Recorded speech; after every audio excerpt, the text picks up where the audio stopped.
What's happening, history makers? It's Mr. Flood, David Flood, David, Mr. I forget. Most of you called me David by the end of the weekend. I promised Amy that I would come back, not in person. Maybe I will someday. I hope I get to see all of you guys and girls again someday. Um, I truly do. But I promised Amy that I would come back with a video, and I know it's been almost a month. By the time you guys watch this, it'll probably be about a month since we were together. But I wanted to come back, number one, and say thank you. Um, you know, it was a unique situation for me. Usually, most of the time, and I shared this with some of you when I was there, when we were eating or whatever, or even when I was speaking to the whole group. That most of the time I go into a school and I speak and then I leave, or I speak and I go to lunch. But I rarely spend. I don't spend a weekend at a school getting to know people. So that was like super powerful. Um, I, when I got there on Friday, because I drove across Wisconsin, I was in Minnesota. Amy knows this, and I think some of you know this. I was in Winona, Minnesota, on Friday morning, and I drove across Minnesota, across Wisconsin, which was a cool drive, and then got to Manitowoc. See, I said that right. You're impressed. I got to Manitowoc on Friday afternoon, and then spoke to all of you Friday night. When I was there, it was like, it's just a little different. I'm the weekend, and it's a Christian group, um, and I was going to be spending a weekend there, and I was uncomfortable. And I hope some of you can relate to this. I was a little uncomfortable, just like a lot of you were, probably when you got there, right, on Friday, and then Saturday morning, that uncomfortability, was a little bit less. And then Saturday afternoon, we did some the groups, and it was a little bit less. And then Saturday night, it was a little bit less than it was on Saturday morning and Saturday afternoon and Friday night. And then Sunday morning, I didn't want to leave, only to go home to be with my family. So in that sense, that's my wrapped up giant way of saying thank you. Uh, to, for all of you to make me more comfortable. I was there, and it was just you being yourselves. And I hope it was me being myself and being genuine with all of you. So in that sense, it was powerful. I felt a great attachment to a lot of people there. Um, you know, all the kids, you young people, young adults, however you want to be referred to. I don't want to call you boys and girls because you're young ladies and young gentlemen. Um, but I just, I felt the only reason I wanted to go home on Sunday was to see my family. Otherwise, I could have spent another day chatting with you and being vulnerable with you and letting you be vulnerable with me and share some very personal things. And I really hope I know you all left an impression on me.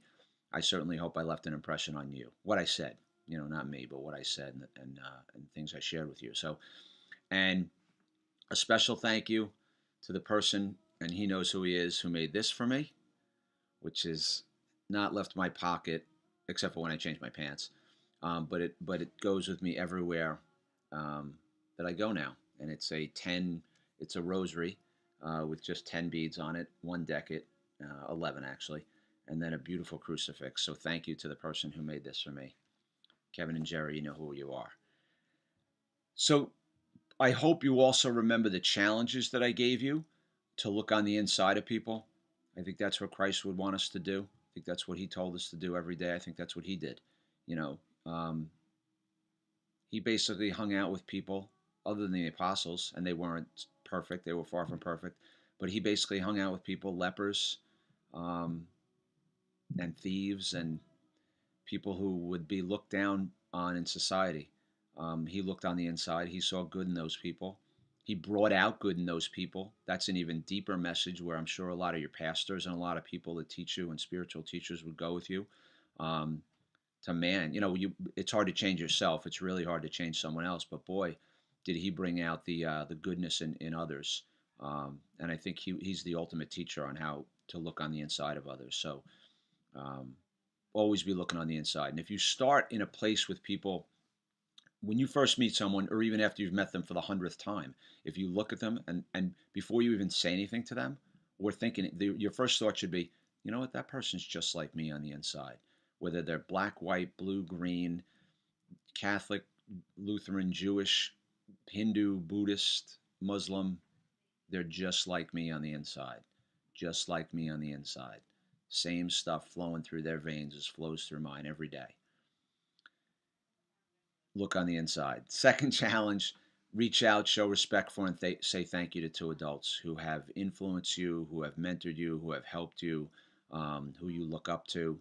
Um, so important to do that. So, connect with. I know I gave you that challenge when you get back to school. I hope all of you took that, and connected with a couple of adults in school. And the third challenge I gave you is that no one should eat alone. Where can you include more people in your life and in any conversation?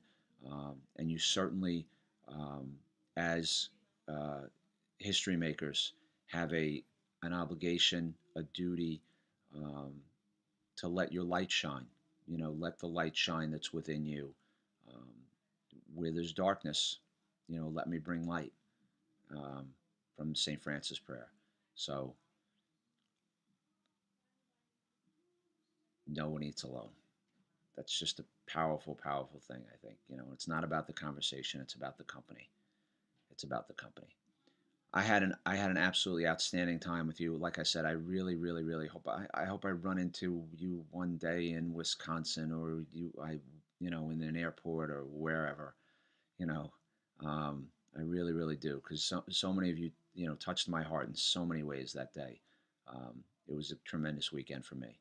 Uh, Unlike most things that I do. I have great time in schools, but it was unique. You are all unique on the outside.